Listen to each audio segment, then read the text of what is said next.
Кудайдын чакырыгы 6-октябрь.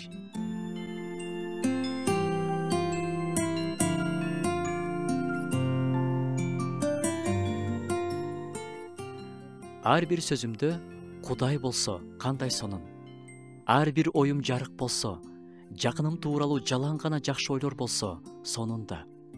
Андай болсо ар бир аткан таң кубаныч тартуулайт.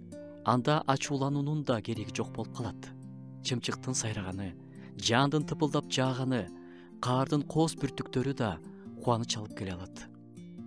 Бирок дайым эле мындай болуусу мүмкүн эмес.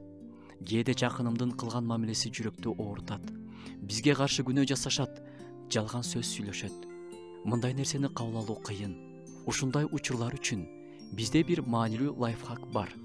Караңгы каптап жатканда жарыкка жакын болуу, жарыкка мүмкүн болушунча тезирээк чуркап баруу деген лайфхак. Кудай өзү жарык. Кудайдын сөзү жарык. Бирөөлөрдүн сага карата адилетсиздигин көрүп жатсаң, жазууну ач. Кудайга айт, жарыкка чурка. Бул аркылуу деле мен эмнеге үйрөнө алам деп ойлон.